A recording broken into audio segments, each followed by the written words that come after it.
culture around these issues with regulators on the other side? Oh, most definitely. But let me first also say thank you so much for including MasterCard and really the private sector in this, because we do believe that to make financial inclusion real, the private sector can do a tremendous amount to contribute to that. So privileged to be a part of this discussion.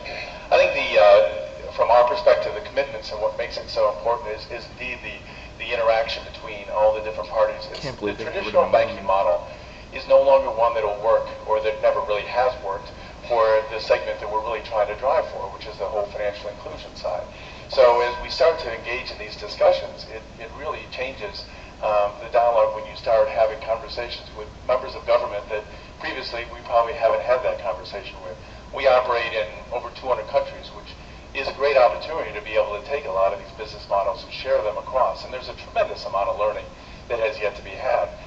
Certainly as we look at one of the critical things that is going to drive this or not drive this is probably being able to help foster the right balance between cooperation and competition, and understanding where those two sides are going to be divided. I think the dialogue around whether or not you have innovation on technology and whether or not that's being driven can often be driven by the whole competition model, but the cooperation side is just going to be so critical when we start looking at things such as the education, which in my mind is one of the most challenging things that we have to face.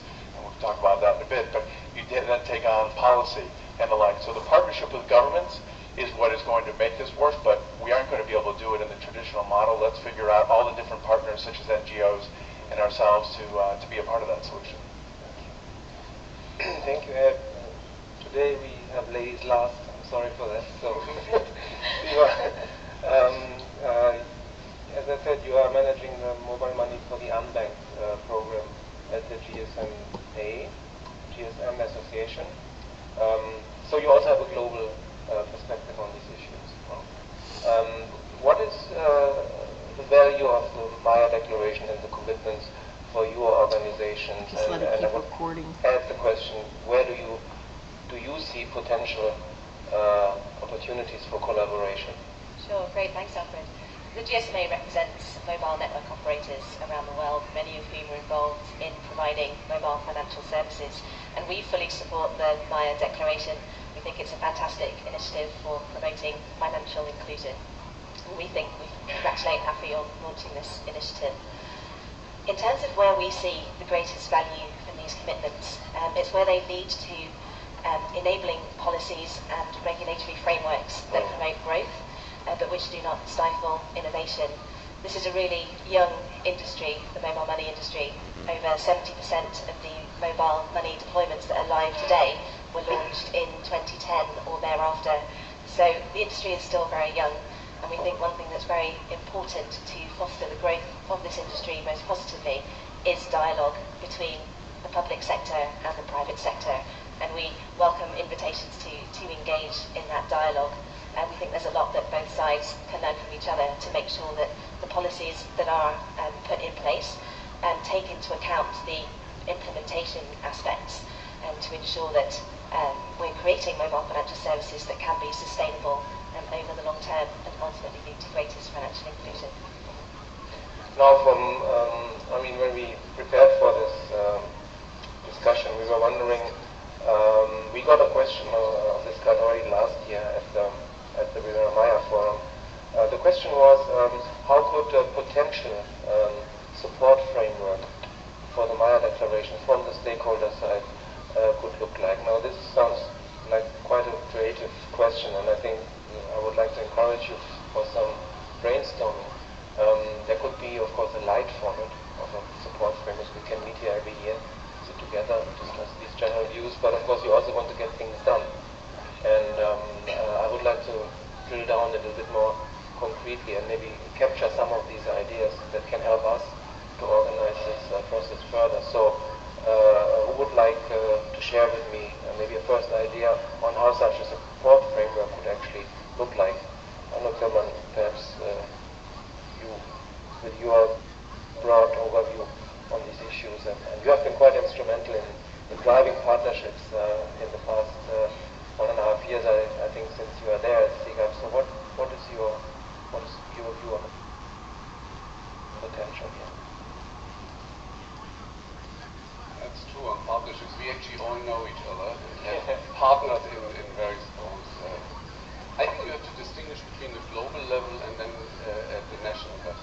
At the global level, there are mechanisms. There's obviously the RP, the Peer Learning Network, the G20, GPFI.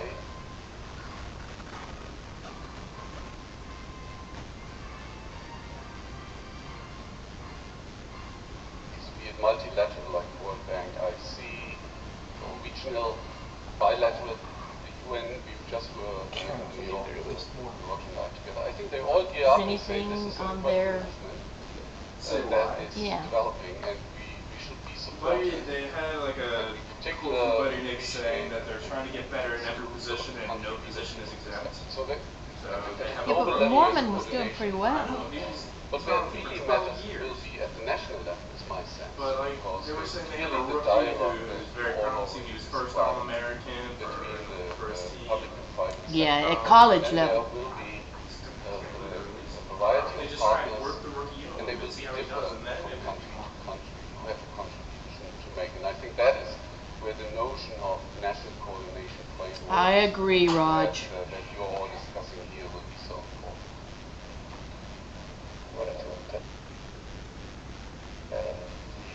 Yeah, I think when we start looking at the advancement of all these different ideas, it goes back to the point I made a minute ago, where you define where the cooperation can best be had amongst the competition. Our company thrives on competition, but there are certain enabling issues in the different geographies and governments that we've got that need to be laid out. And I think one of the things, of course, is start with policy. I think our many competitors besides just Visa are really focused on trying to make sure that there's a right environment. But then the education side, I think, is incredibly critical. I love the provocative question that was asked by the governor in the last session about who really needs to be educated. And I think it's a tremendously open question as to how we should go about educating the whole society. I think even you can probably go back, and again, I think competition helps drive a lot of this. You could probably go back to some people that were managing, say, a Smith Corona typewriter organization that didn't quite listen very well to the customers and understand it. But competition solved that. And effectively, an Apple of the world was able to come out of that and create technology that helped drive it. But at the same time, it's an education thing that needs to happen. We need to learn how to do it. So one of the things that I would really like to continue to try and push forward, if you look at is the education side. Because as you look at a critical path of our success in financial inclusion, probably the most challenging and longest element of that entire thing is not technology. Because I think technology, I see that happening at incredible pace, and it continues to just accelerate. But it's how do we get through to the education to help people understand how to use the technology. The last point I'll make on education is I think myself, how I learned about how to be financially included and my knowledge to date was really from my parents. And it's a very generational thing that I think when you go back, do we have that in existence in a lot of these countries? And we don't. So we've got to supplant it with a completely different model that we have yet to learn. So, Thank you. I'll just add, Alfred, I think that as we look specifically in the kind of programs we're doing here, one of the things that I think we could do even more effectively as we move on from the beginning of Apple and going forward is to get a really strong measurement plan in place, to get a strong definition.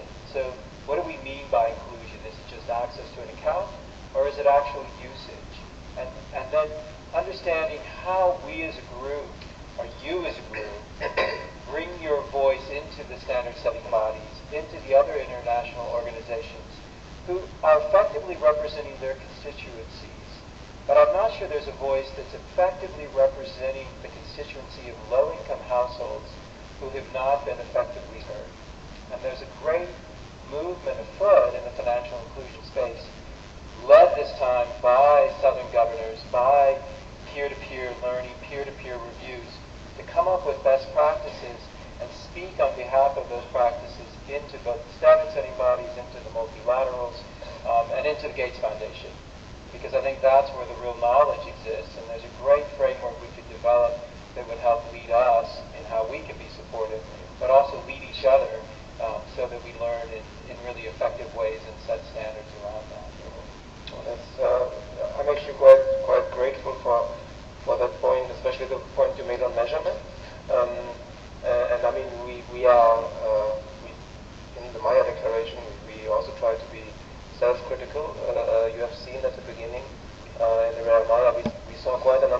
commitments. Not all of them apparently were totally tangible in terms of measurable. Some of them were quite visionary. On the other hand, we had very concrete commitments, like we want to go from 20 excluded or 20 included to 70 included over a period of time. Now, both comes with a problem. I mean, we would like to be more tangible in the network. On the other hand, even when we have tangible numbers out there, we would like to know what we are talking about.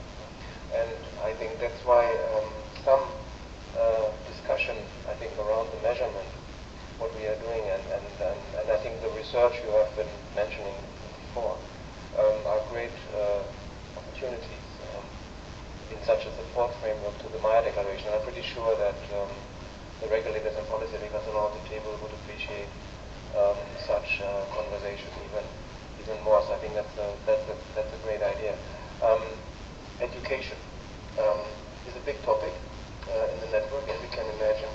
It is not popular on all sides, I must say, but increasingly among this audience of the policymakers and regulators.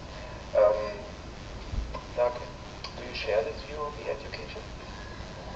Absolutely. I think you heard my last panel, regulators from the week, and go on to talk about the work we do that in trying to help teachers get this whole new universe of users of financial services products.